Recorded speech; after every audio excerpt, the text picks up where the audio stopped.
baik. Assalamualaikum warahmatullahi wabarakatuh. Ini adalah perkuliahan statistika pekan ke-6. Pada materi kuliah kali ini, saya akan membahas numerical descriptive measure bagian yang kedua. Pada pertemuan minggu lalu, kita sudah mempelajari terkait dengan central tendency, berikut dengan arithmetic mean, median, mode atau modus, geometric mean.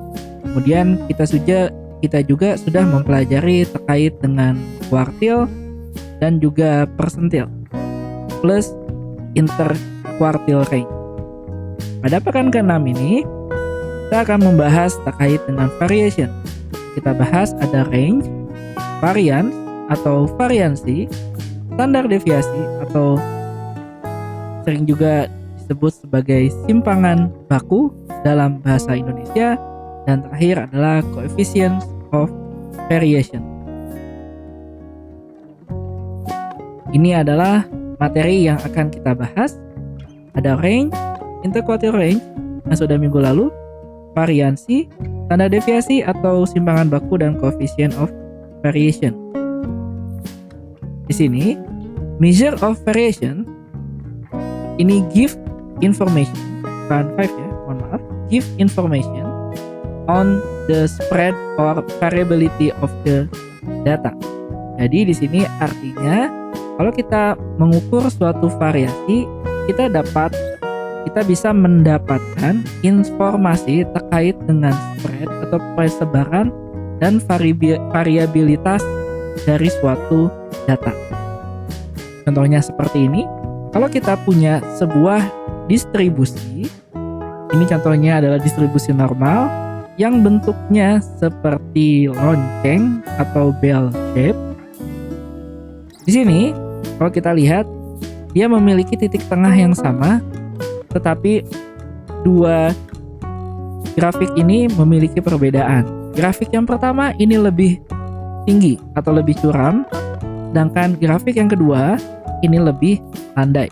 Karena di sini terdapat perbedaan terkait dengan variasi dari datanya. Baik, kita masuk ke bagian yang pertama. Bagian yang pertama sering juga disebut sebagai range, atau dalam bahasa Indonesia ini adalah rentang.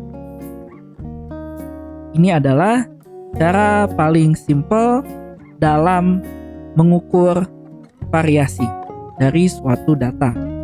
Karena kita hanya membutuhkan nilai maksimum dan juga nilai minimumnya sehingga bisa mendapatkan suatu range atau rentang. Artinya di sini kita cari ya, nilai maksimum atau X largest ini akan dikurangi dengan nilai minimumnya sehingga kita bisa mendapatkan sebuah rentang. Contohnya seperti ini. Ini adalah sebuah data.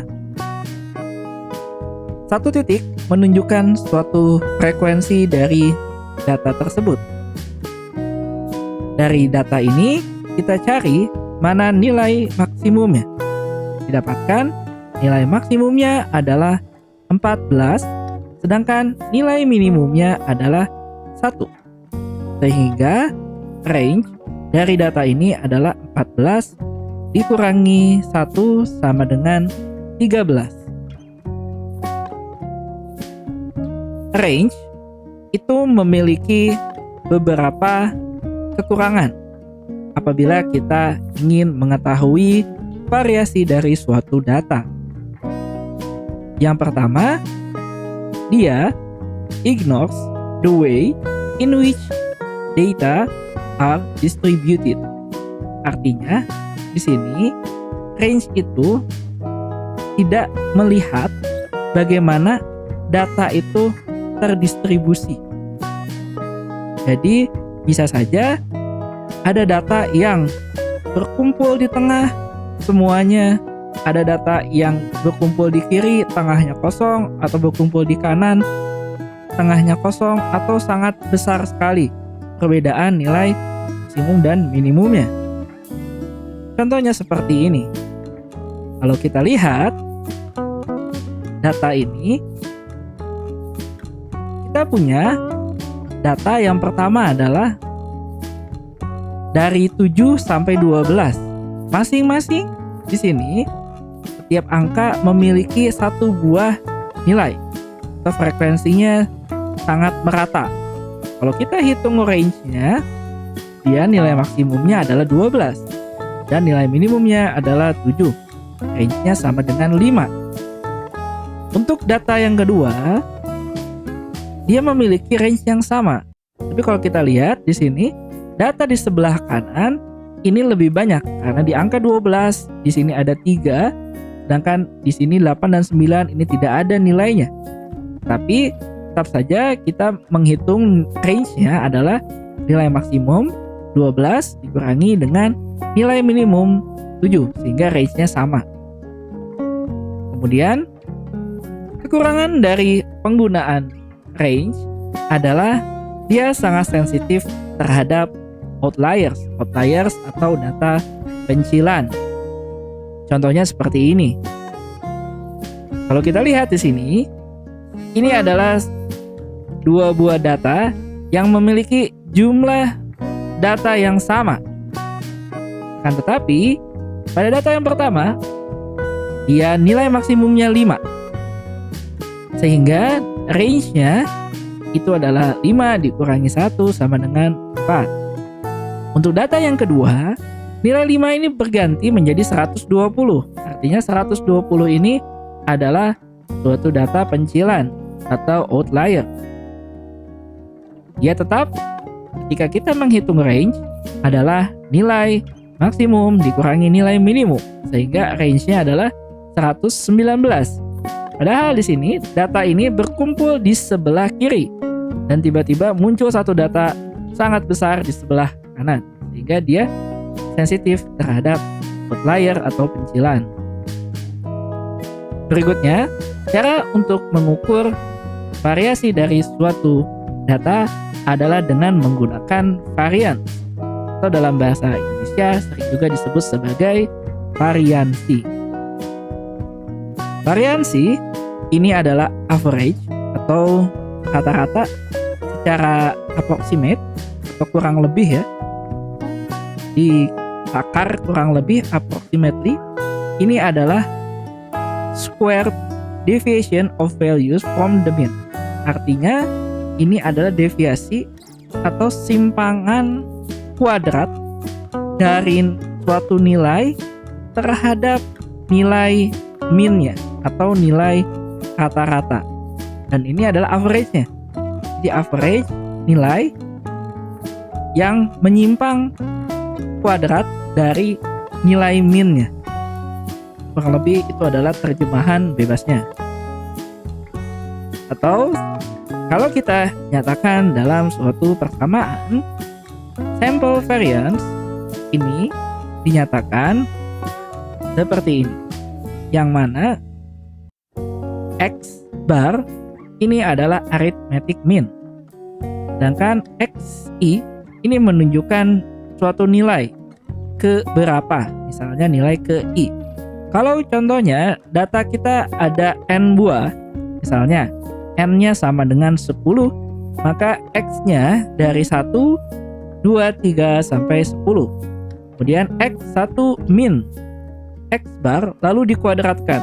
Makanya di sini adalah deviation of values from the mean.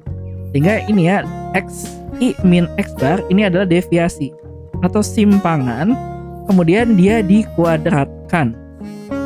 Lalu masing-masing dari nilai simpangan yang terhadap min tersebut yang kita kuadratkan tadi kita jumlahkan lalu dibagi dengan n-1 sehingga ini menjadi average approximately atau rata-ratanya kembali. Dan di sini nilainya variance, simbolnya ini jangan sampai salah ya, simbolnya adalah S kuadrat. Jadi S kuadrat itu menunjukkan sampel variansi. Sehingga bukan artinya S itu adalah variansi, tapi S kuadrat sudah menunjukkan nilai dari variansinya. Lalu, variansi tadi ini sering berhubungan dengan yang namanya standar deviasi atau standard deviation, atau dalam bahasa Indonesia juga sering kita sebut sebagai simpangan baku. Simpangan baku ini adalah cara yang paling umum apabila kita ingin mengukur suatu variasi dari suatu dataset yang kita punyai. Di sini, standar deviasi akan menunjukkan variasi terhadap nilai min-nya. Yang perlu digarisbawahi di sini, units atau satuan dari standar deviasi ini sama dengan data aslinya. Contohnya seperti ini. Kalau saya punya suatu set data yang merupakan tinggi badan pemain sepak bola dalam sentimeter. Apabila kita memiliki atau menghitung nilai standar deviasi dari kumpulan dataset tinggi badan pemain sepak bola, maka nilai dari standar deviasi itu juga memiliki satuan yang sama, atau satuannya adalah sentimeter. Bagaimana kita menghitung standar deviasi? Seperti yang sudah saya sampaikan sebelumnya, bahwa standar deviasi ini memiliki hubungan yang erat dengan variansi, karena standar deviasi merupakan akar dari variansi. Kita lihat di sini, standar deviasi dari sampel disimbolkan dengan S, sedangkan variansi adalah S kuadrat, sehingga S menyatakan sebagai standar deviasi. Berikut adalah contoh bagaimana melakukan perhitungan standar deviasi atau simpangan baku. Di sini saya punya sampel data, ada 10, 12, 14, 15, 17, 18-nya 2 kali, dan 24. Kalau kita hitung di sini, dia ada 8 buah data, atau kita tulis N sama dengan 8. Kemudian nilai min-nya, karena ini merupakan sampel, maka kita notasikan menggunakan X bar, ini sama dengan 16. Ini bisa dihitung dengan cara menjumlahkan seluruh data lalu dibagi dengan N, atau dibagi dengan 8. Cara menghitung standar deviasi adalah kita punya masing-masing data. Di sini misalnya 10 dikurangi dengan X bar, lalu dikuadratkan. Kemudian data kedua 12 dikurangi dengan X bar, lalu data ini dikuadratkan sampai data yang terakhir. Data yaitu 24 dikurangi X bar, lalu dikuadratkan, lalu ini dijumlahkan semua, kemudian dibagi N-1. Sehingga kalau kita hitung, nilainya dari standar deviasi data tersebut besar 4,30. Data ini merupakan suatu pengukuran dalam tanda kutip average atau rata-rata suatu data scatter atau menyebar terhadap nilai min-nya. Oke, mungkin kita zaman sekarang sudah jarang menghitung secara manual. Kita lebih sering menghitung standar deviasi menggunakan Microsoft Excel. Di sini saya akan mencontohkan bagaimana melakukan perhitungan menggunakan Microsoft Excel. Ini contoh data yang sudah saya punya. Ini datanya sama seperti yang ada. Lalu kita tinggal memasukkan rumus. Rumusnya adalah stdef.s. Lalu kita blok data yang akan kita masukkan. Ingat, di sini S ini menunjukkan dia adalah suatu sampel. Baik, saya akan masuk di sini ke Microsoft Excel. Saya akan tulis di sini sama dengan stdev.s.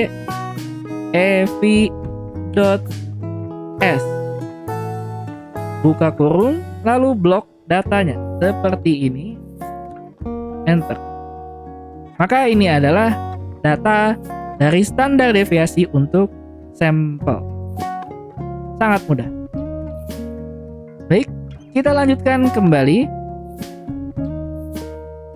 Di sini, kalau kita lihat suatu data yang memiliki standar deviasi yang kecil, maka datanya itu akan cenderung dia runcing ke atas.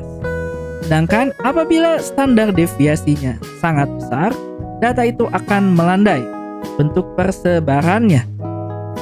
Jadi kalau kita lihat, ini artinya data ini standar deviasinya kecil karena ini adalah titik tengahnya atau merupakan min-nya, garis putus-putus, dia persebarannya sangat kecil sehingga data ini akan cenderung untuk meruncing ke atas. Sedangkan apabila lebar, kita lihat standar deviasinya lebar, maka dia akan semakin melebar. Ini kalau kita lihat cara variasinya.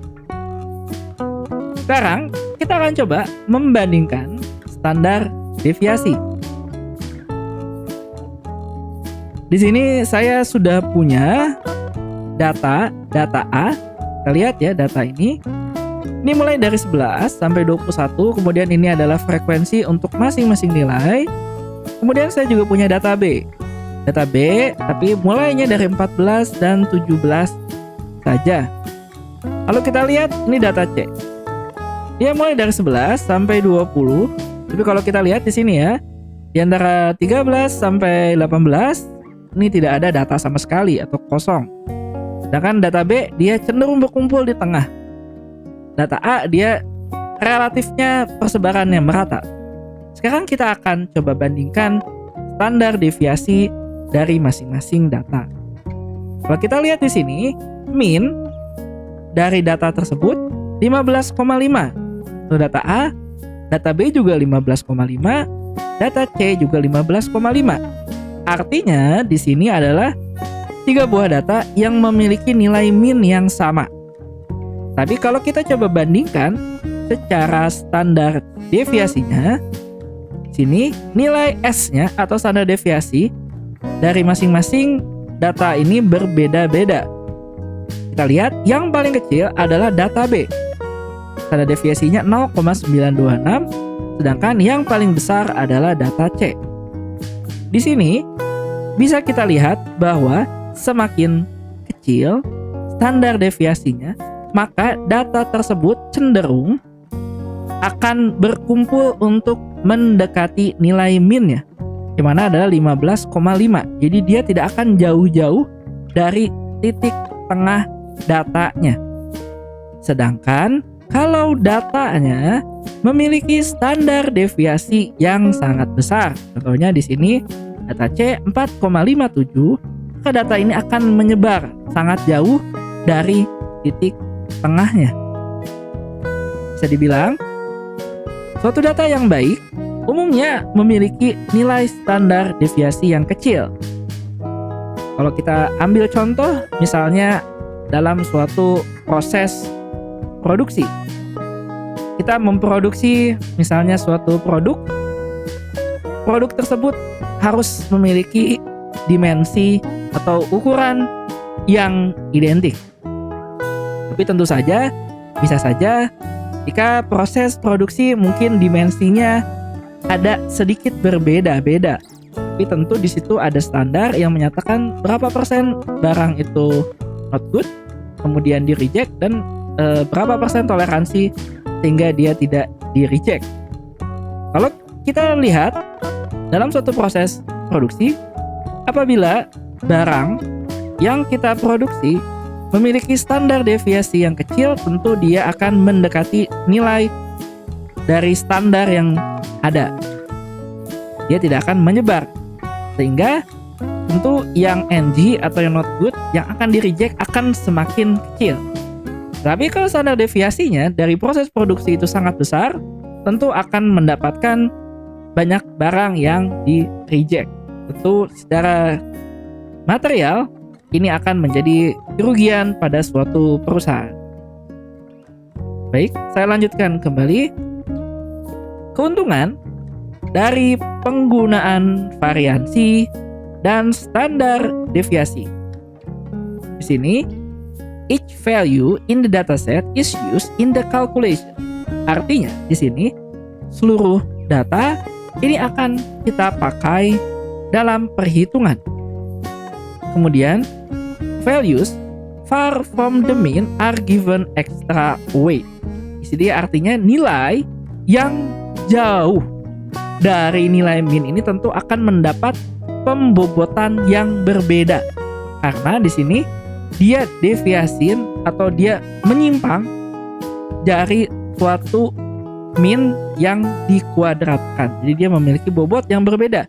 Makin dekat itu tentu bobotnya makin kecil, artinya makin bagus. Kalau makin jauh dia makin kurang bagus. Baik, selanjutnya saya lanjutkan terkait dengan coefficient of variation. Di sini, coefficient of variation ini dipakai untuk mengukur variasi relatif. Dan coefficient of variation selalu dinyatakan dalam bentuk persentase. Dalam satuannya adalah persen ya.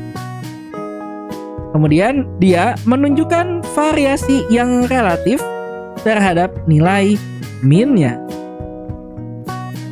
Dan coefficient of variation ini dapat digunakan untuk membandingkan dua atau lebih suatu set data yang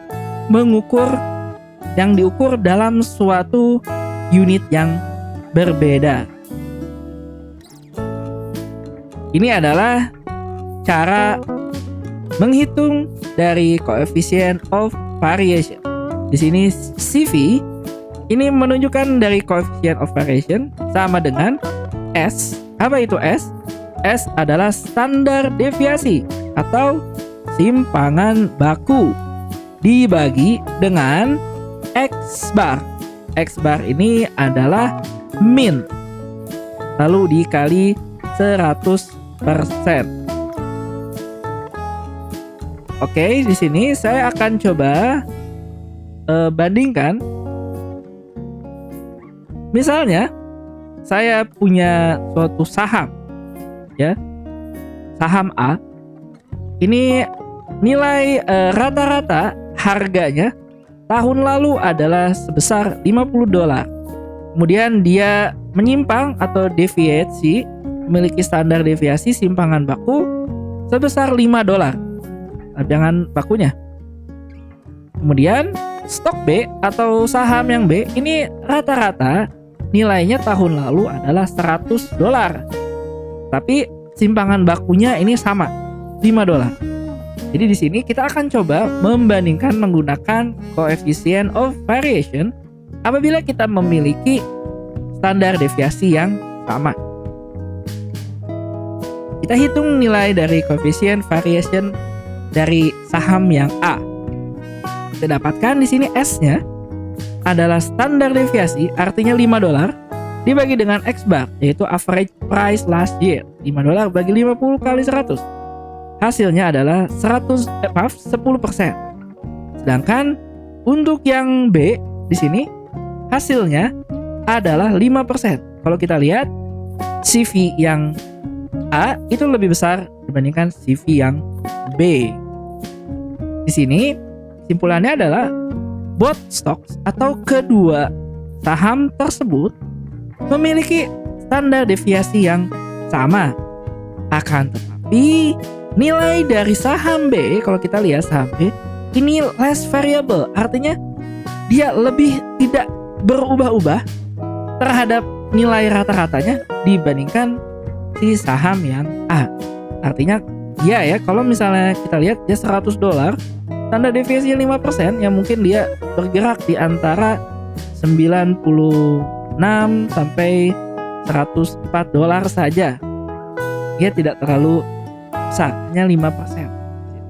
Sedangkan kalau yang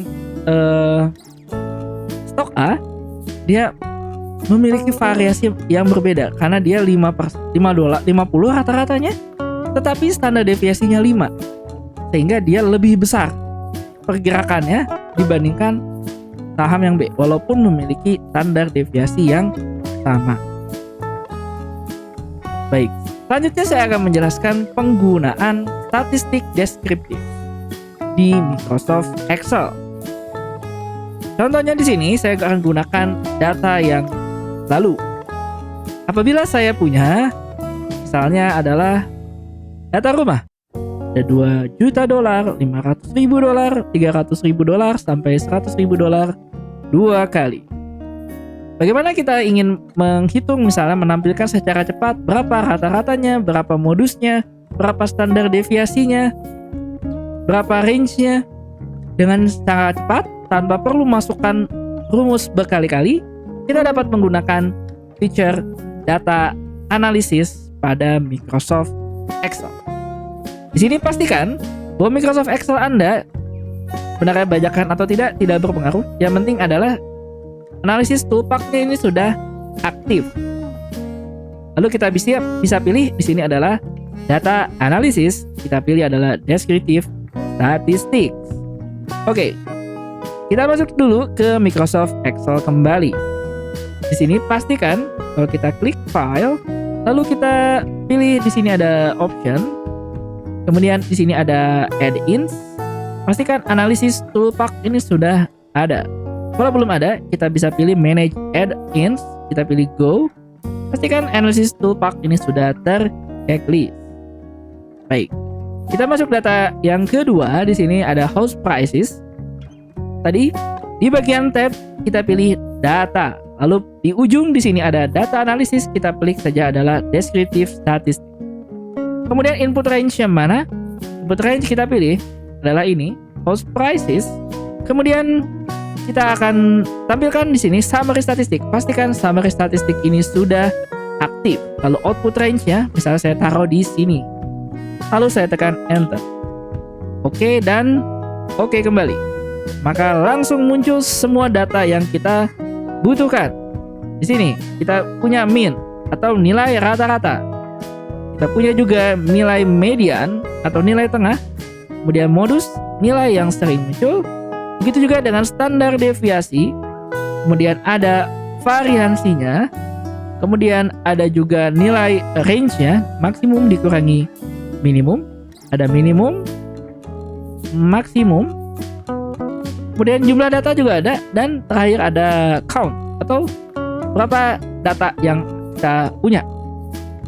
Di sini yang perlu menjadi perhatian adalah apabila kita menggunakan feature data analysis pada Microsoft Excel, maka yang muncul di sini adalah standar deviasi. Ini adalah stdf.s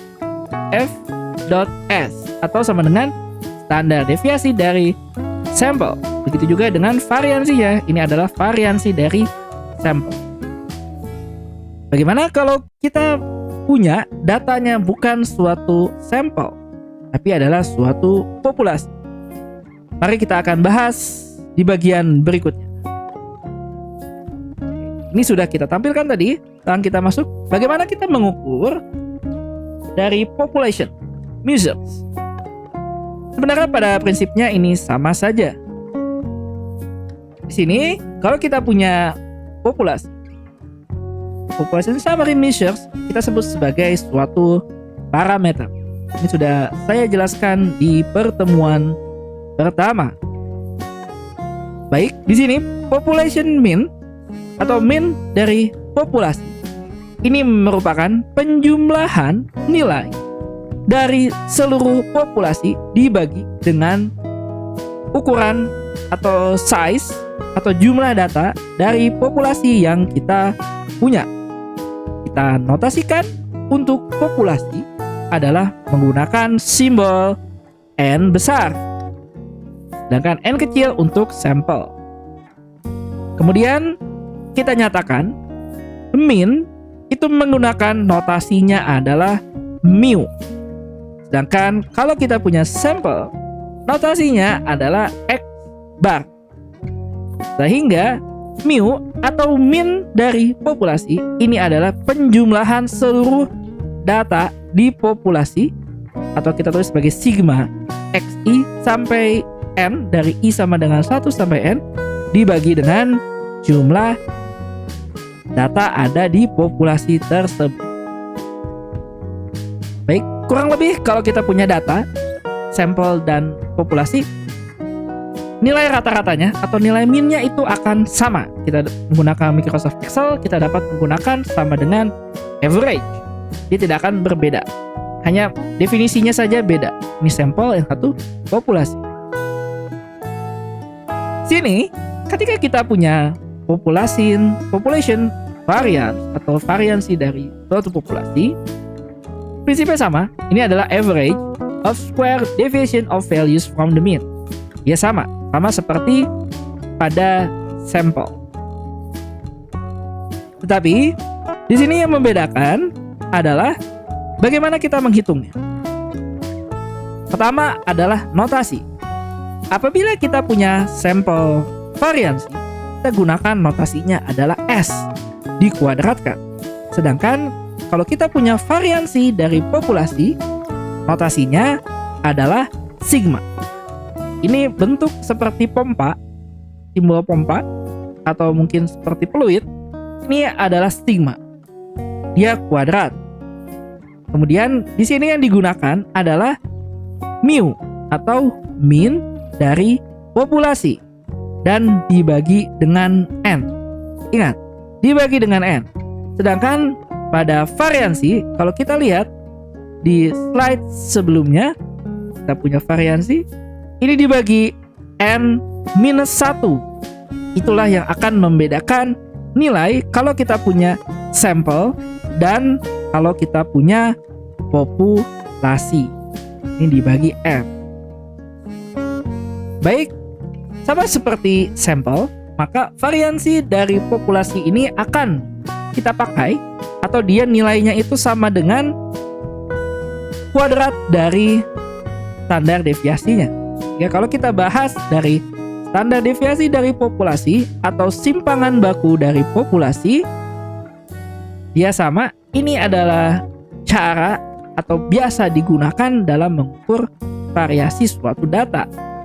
Kemudian dia juga sama seperti sampel, and shows variation about the mean. Dan sama juga, ini artinya satuannya itu akan sama dengan original data atau data aslinya. Oke, bagaimana menghitung? Sekarang adalah standar deviasi dari populasi.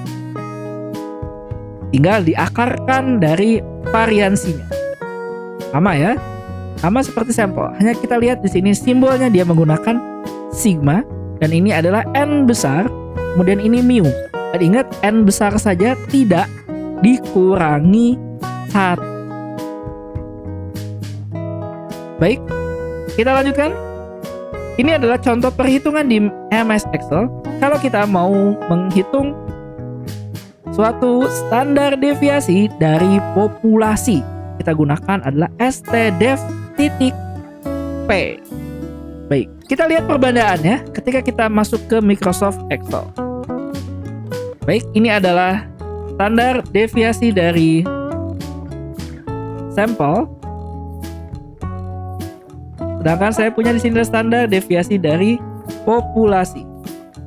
Kita masukkan rumusnya adalah sama dengan std ev stdef.p.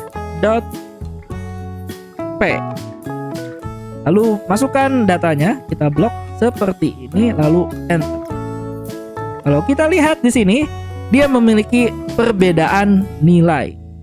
Jadi balik lagi di sini, kita harus jelas definisi dataset yang kita punya itu apakah sampel atau populasi. Karena kalau kita hitung secara Microsoft Excel, kita harus memilih dia adalah sampel atau populasi. Contoh lagi seperti ini, kembali saya tekankan bahwa suatu populasi bisa saja jumlahnya kecil. Tidak harus populasi itu jumlahnya besar. Contoh, populasi itu apa? Populasi itu adalah suatu kumpulan, suatu hal, suatu benda atau suatu orang, kumpulan orang yang ingin kita pelajari. Misalnya, kita ingin mempelajari suatu keluarga X, yang mana keluarga tersebut terdiri dari 5 orang. Misalnya bapak, ibu, dan anaknya 3. 5 orang saja. Maka kalau kita ingin mempelajari keluarga tersebut, maka kita mempelajari suatu populasi. Jadi 5 itu menunjukkan populasi, walaupun sangat sedikit. Maka kalau kita ingin mencari standar deviasi dari populasi tersebut, misalnya ya keluarga itu sudah usianya sudah di atas anggaplah di atas 30 semua. Jadi mungkin orang tuanya sudah berumur 50-60, kemudian anaknya mungkin sekitar 30-20 ya, sudah dewasa lah. Kemudian kita ingin mencari berapa tinggi badannya. Itu kita bisa melihat berapa nanti standar deviasi dari tinggi badan pada keluarga tersebut. Dan kemudian sampel itu adalah kita mencari atau mengambil bagian dari populasi. Jadi kalau misalnya kita punya ada 100 mahasiswa di jurusan teknik mesin, lalu kita lakukan sampling terhadap 5 orang, maka 5 orang itu adalah sampel. Kemudian kita ukur tinggi badannya. Seperti itu. Jadi paling lagi Arab bisa dibedakan mana yang sampel, mana yang populasi. Karena untuk menghitung standar deviasi tentu akan menjadi berbeda hasilnya, walaupun datasetnya sama. Baik, saya lanjutkan kembali di sini. Di sini ada suatu aturan empiris yang menyatakan bahwa jika suatu data bentuk distribusinya itu berbentuk seperti lonceng atau bell shape, maka interval kalau kita punya mu, kita lihat populasi ya, mu plus 1 sigma. Mu di sini artinya mean dari populasi plus minus 1 kali standar deviasi, maka di sini 68% data atau nilai dari populasi itu berada di situ. Jadi kalau kita lihat gambarnya, kalau dia di sini ya 1 kali standar deviasi plus minus ya, bisa ke kanan, bisa ke kiri, bisa ke atas, bisa ke bawah, seperti itu. Maka di sini ada 68% data itu berada di sini. Ya, artinya di sini kita peluang untuk menemukan suatu nilai itu adalah 0,68 atau 68%. Sekali lagi, jika datanya ini bentuknya adalah bell shape, atau ini sering juga disebut sebagai data tersebut terdistribusi secara normal. Jadi kita ada bahasan tersendiri terkait dengan jenis-jenis distribusi, termasuk di dalamnya adalah distribusi normal. Sini saya akan sampaikan dulu sebagai pengetahuan bahwa kalau kita punya 1 kali standar deviasi plus minus, maka dalam sini ada 68% data. Ini adalah aturan empirisnya. Kemudian kalau kita punya 2 kali standar deviasi atau plus minus 2 standar deviasi, maka ada 95% nilai dari populasi itu ada di sana. Jadi bentuknya seperti ini. Ini ada 95%. Ini adalah mu plus minus 2 kali sigma atau 2 kali standar deviasinya. Kemudian kalau 3 kali sigma, maka 99,7% dari nilai itu ada di dalam grafik. Jadi kurang lebih di sini ya. Batasnya min 3 sigma dan ini adalah plus 3 sigma. Nah, sekarang bagaimana kalau kita ingin menentukan standar deviasi dari satu tabel distribusi frekuensi? Jadi ini tabelnya ada frekuensinya, ada nilainya. Jadi kita dapat menggunakan dua persamaan ini. Ini kalau kita ingin menghitung dia adalah sampel. Sedangkan kalau ini populasi.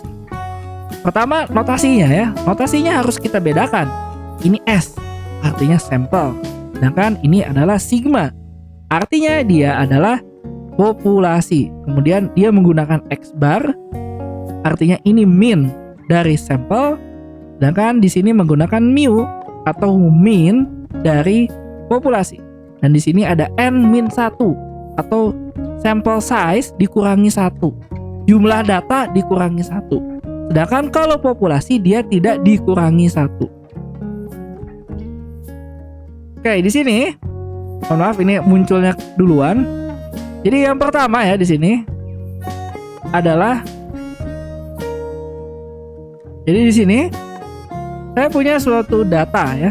Data anggap saja ini X ya. Dan ini nilainya ada 9, 9,5, 10, 10,5, kemudian 11 dan 11,5. Kemudian ini adalah nilai frekuensinya atau banyaknya kejadian data itu muncul. Nilai 9 ada 1, 9,5 ada 2, 10 ada 4, 10,5 ada 4, 11 ada 6, dan 11,5 ini ada 3. Kemudian dari sini kita apabila ingin menentukan, kita balik lagi ke sini, tanda deviasi dari sampel. Kalau kita anggap data tersebut adalah sampel, maka kita yang pertama adalah harus mencari berapakah nilai dari X bar atau nilai min-nya. Di sini kalau kita hitung nilai min-nya X bar ini sama dengan 10,525. Bagaimana menghitung X bar? Jangan sampai salah ya. Artinya di sini kita kalikan dulu. Data dikalikan frekuensi. Di 9 kali 1, 9 kali 2, 9,5 kali 2 dan seterusnya. Lalu dijumlahkan, lalu dibagi dengan total data yang kita punya. Nanti didapatkan adalah 10,525. Setelah kita dapatkan nilai X bar, ini kita hitung deviasinya. X, ini ya 9 dikurangi X bar 10,525. Nggak masalah kalau ada tanda negatif atau positif di sini tidak berpengaruh karena kita memang melihatnya hanya deviasinya saja. Selanjutnya, deviasi tersebut kita kuadratkan. Jadi pasti di sini kita akan mendapatkan nilai yang positif. Dikuadratkan ya, tadi X min X bar dapat di sini. Kalau kita kuadratkan, X min X bar dikuadratkan. Setelah itu baru kita kalikan dengan frekuensinya. Jadi frekuensi dikalikan deviasi kuadrat. Maka kita jumlahkan. Kita dapatkan totalnya ya di sini. Nah, totalnya ini belum berarti ini adalah standar deviasi. Ini masih total dari F atau sigma F kali X min X bar dikuadratkan. Ini adalah 9,7375. Maka selanjutnya kita menghitung variansinya dari sampel. Kalau kita anggap tadi datanya adalah sampel, di mana nilai variansi adalah sigma F tadi ya, sigma F dikali X min X bar kuadrat atau 9,7375 ini dibagi 20 min 1, di mana 20 itu adalah jumlah data atau n-nya dikurangi 1. Jadi kita dapatkan ini adalah nilai dari variansinya. Baru setelah itu kita dapat menghitung nilai dari standar deviasinya. Bagaimana menghitung standar deviasi? Tinggal variansi kita akarkan. Sehingga dapatnya adalah 0,715891. Baik, ini adalah contoh kalau kita punya suatu data yang ada pada suatu tabel frekuensi. Nah, sekarang contoh berikutnya adalah kalau kita mau menghitung standar deviasi kalau kita punya grup frekuensi table. Jadi di sini hanya frekuensi kemudian digrupkan. Misalnya ada rentang ya.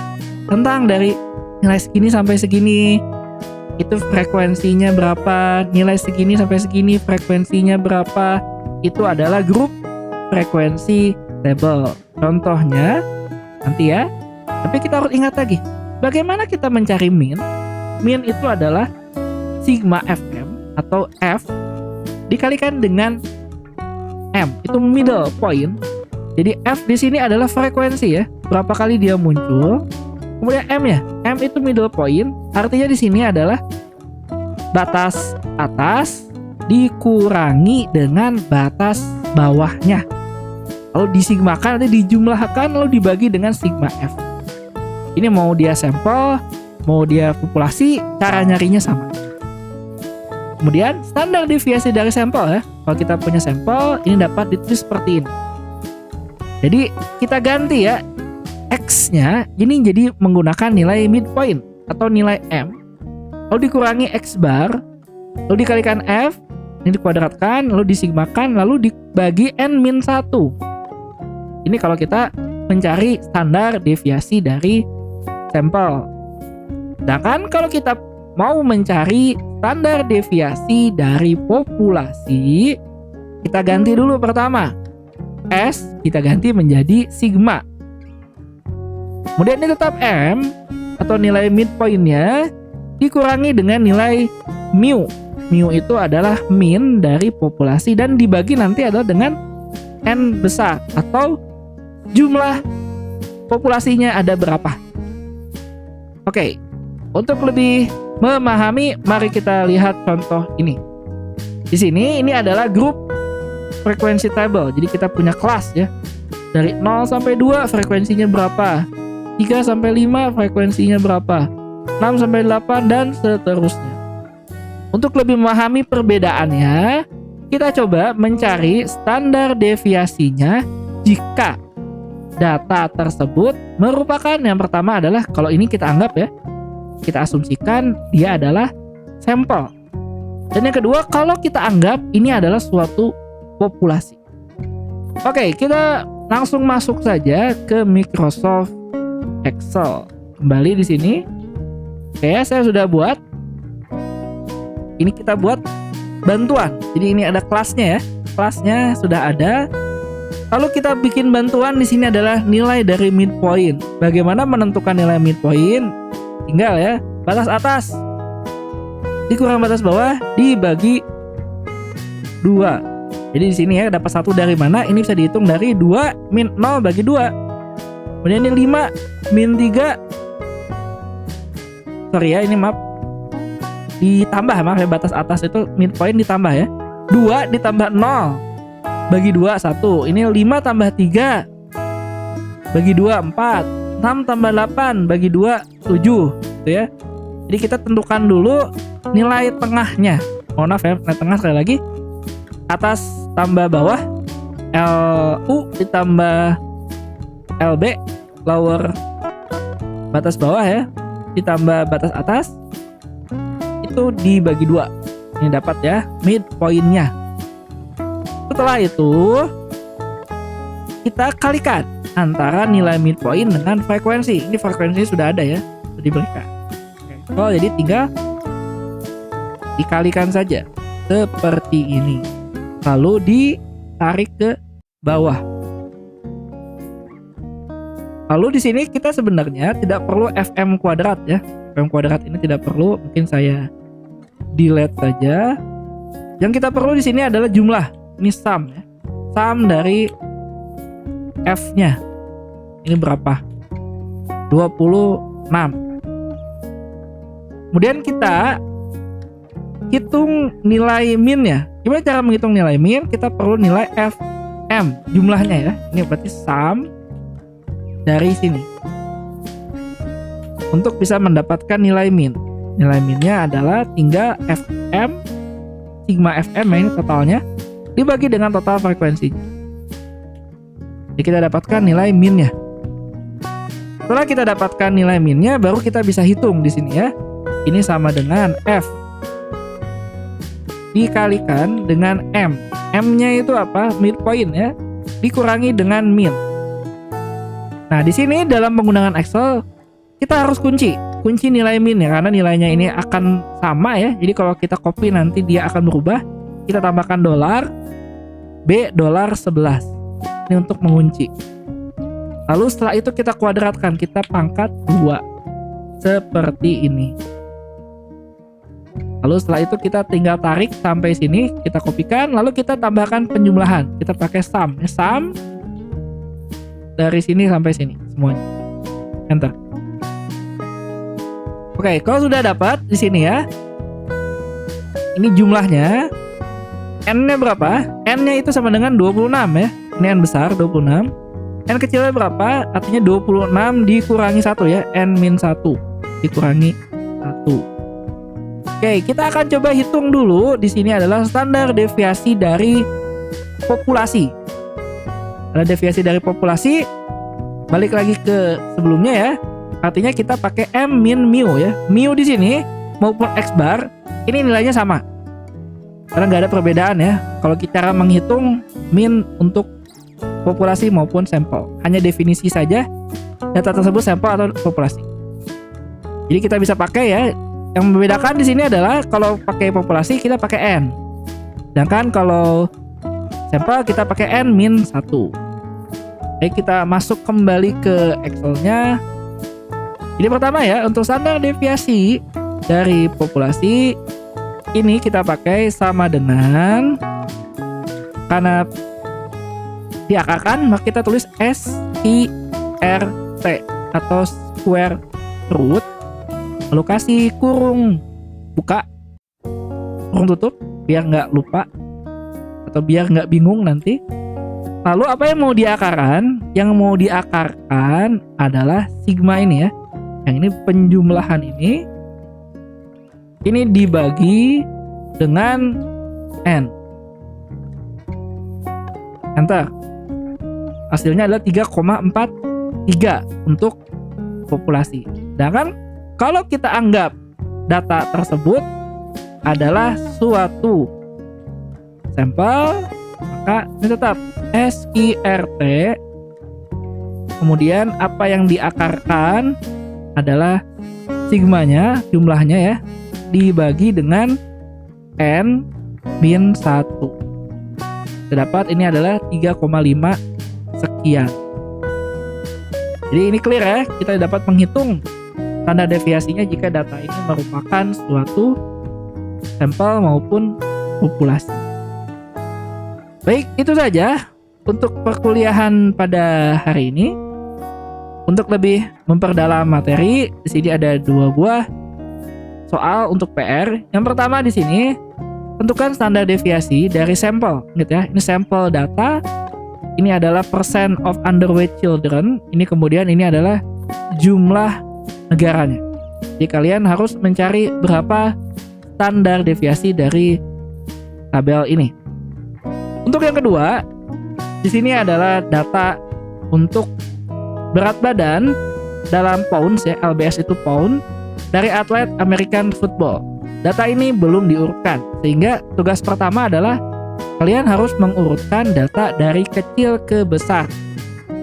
Kemudian tentukan berapa mediannya, kuartil 1, kuartil 2. Selanjutnya adalah jika populasi adalah seluruh atlet American football, pertanyaannya adalah apakah data ini populasi atau sampel? Kalian harus menjelaskan dia populasi kenapa. Kalau kalian anggap dia sampel kenapa, dijelaskan. Berikutnya ini yang kita asumsikan jika data ini ya, ini adalah data dari klub San Francisco 49ers, maka tentukan min dari populasi. kemudian standar deviasi dari populasinya, kemudian di sini berat badan mana sajakah yang nilainya itu 2 kali standar deviasi di bawah nilai min. Jadi berapa nilai yang berat badan mana saja yang nilainya 2 kali standar deviasi di bawah nilai min. Baik, itu saja yang bisa saya sampaikan pada pertemuan kuliah pekan ini. Terima kasih, semoga bermanfaat. Wassalamualaikum warahmatullahi wabarakatuh.